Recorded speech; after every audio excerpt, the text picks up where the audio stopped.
Welcome to the Money Mindful podcast, where money mindset and life coach Meaghan Jean Smith, hey, that's me, teaches you how to transform your relationship to money and achieve your life goals so you can live a glorious, magnificent, delicious, awesome life and love being you.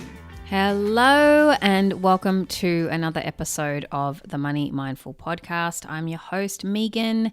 How are you today? Welcome. Oh my gosh, it's nearly the end of the year. Crazy. I hope that everything's going okay for you. I know December can be a bit of a crazy time, getting organized for Christmas and all the things. So as we approach the end of the year and as we get close to the last episode of the Money Mindful podcast for the year, I wanted to talk about reflection and why doing a process of reflection is so powerful. And I want to take you through some reflection questions today that you can do to help you have closure on the year and set you up so you can breeze into 2023 because you have closed off this year and you're coming from a really good space when you want to set your intentions for next year. So why should you bother reflecting on your goals? Well, taking the time to reflect on what you have achieved and to acknowledge your growth is a super simple way to stay positive and connected to what an amazing human being you are, right? Like when you feel great, you do great. So if you're anything like most people, you finish an accomplishment and move on to the next without taking the time to really appreciate or marinate in all that you have achieved. Am I right? I see you. This is a mistake because look, I love to focus on the future. I'm very future focused and I encourage you to focus on the future as well. Where you're going, what you want to create and who you're becoming in the process. This is all good stuff. However, one of the harmful behaviors of doing this is that you can slip into never feeling good enough because you're always measuring yourself against what you haven't achieved yet, right? Because you're looking forward to the goal that you want to create and then you're measuring yourself against that future point and you're not there yet. So you haven't reached it. And if you're not careful, you can fall into that trap of, oh, I'm not good enough, right? Dan Sullivan refers to this as being in the gap. When you focus on what you don't have or what you haven't achieved, you don't get to experience the wonderful gain of what you already have and what you have achieved. So if this is you, don't worry. I've got a super easy solution for you.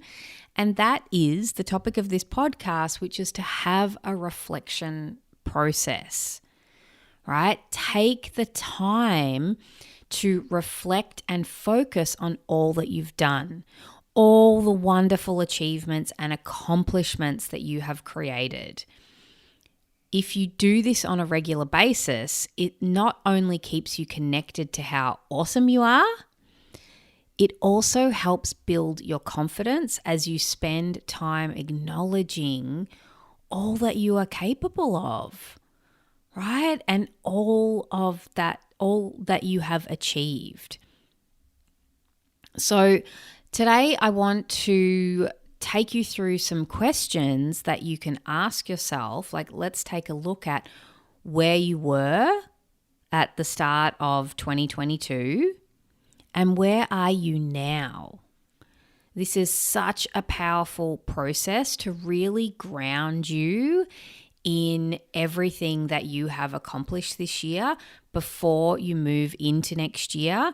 And once you have done this reflection process, I think you will find that you are in a really beautiful space to start manifesting and planning and setting your intentions for 2023. So let's go through those questions. So first of all, thinking about this past year, what did you achieve?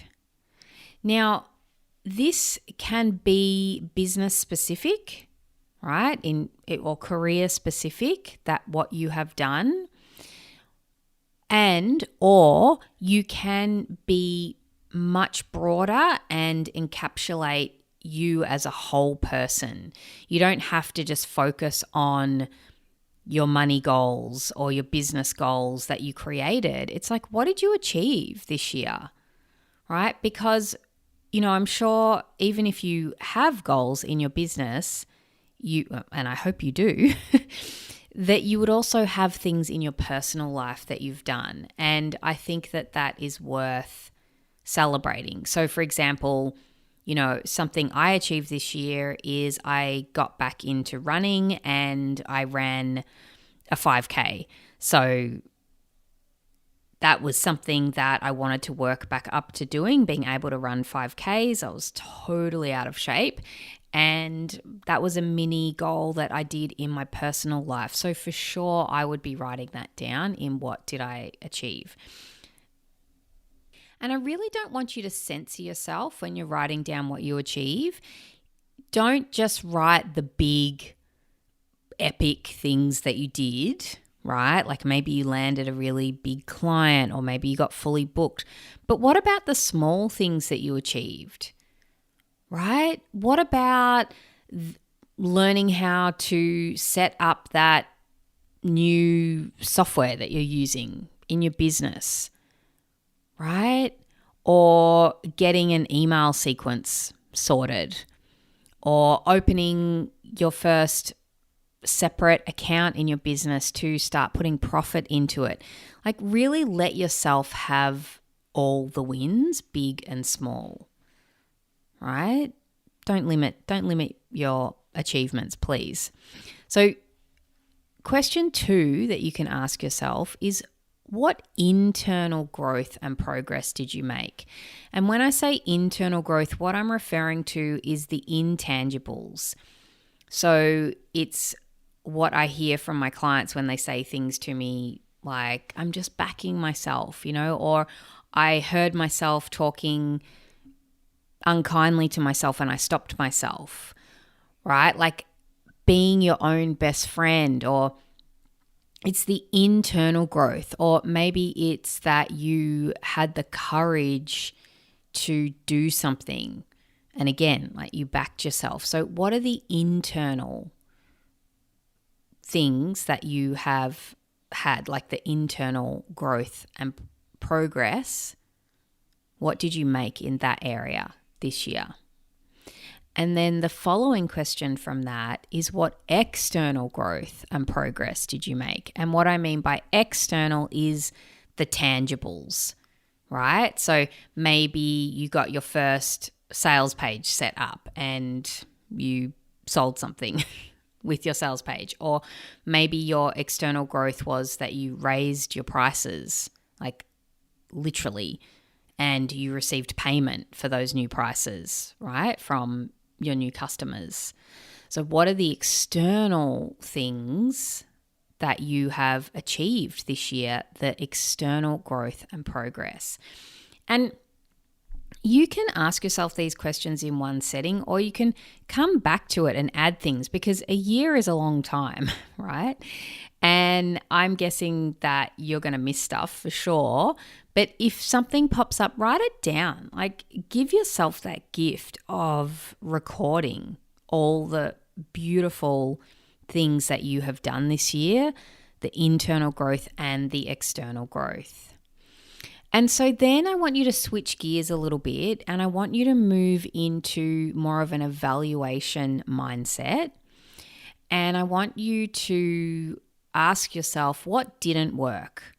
So over this past year, what things didn't work, right? And it can be, again, specifically in your business, or it can be in your personal life. So, and they can have crossovers. So for example, this year, one thing that didn't work for me is I really let my business creep into my personal life too much this year, because I mean, I don't need to justify it to you, but I bloody love what I do, right? I love my clients. I love being here right now with you on the podcast, and it's very easy for me to just immerse myself in that world of business, right? Because I get so much satisfaction from it.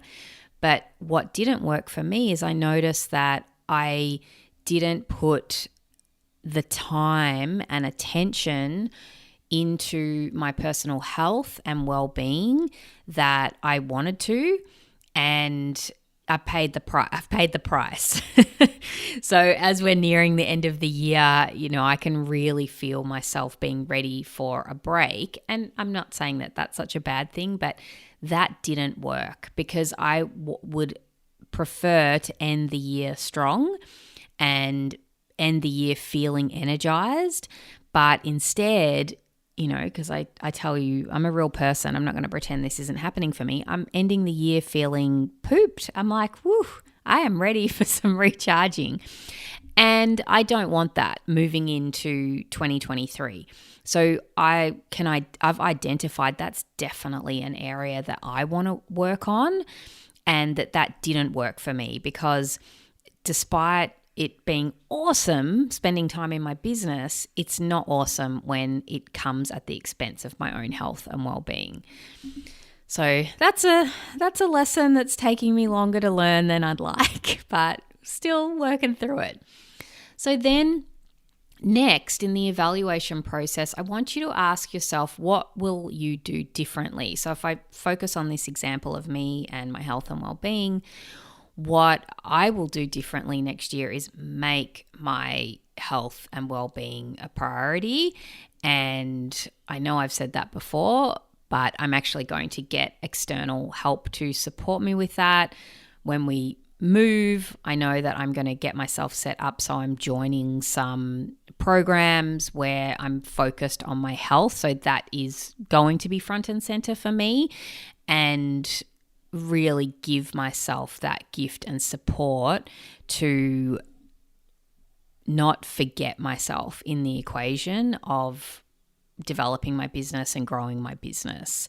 So that's just one example, but I'm sure that you will have lots of examples that you might do differently. And then finally, the last question, I think this is a beautiful question to end on, is what are you most proud of? And I wouldn't limit yourself to the one thing either. I mean, go ahead and write down all the things that you're proud of this year. I'm sure that there are so many achievements that you have done, big and small, and so many opportunities to be really proud of yourself. And, I just had a session with a client this week, and she was telling me, that she's so proud of herself that she's been committed to herself. Like, she's really committed to her and what she needs. And I think that's such a beautiful thing, and such a beautiful thing to spend time enjoying that. So I really want to encourage you to take the time to really, what's the word I'm looking for? Immerse yourself in that proud feeling and acknowledging those things that you have done.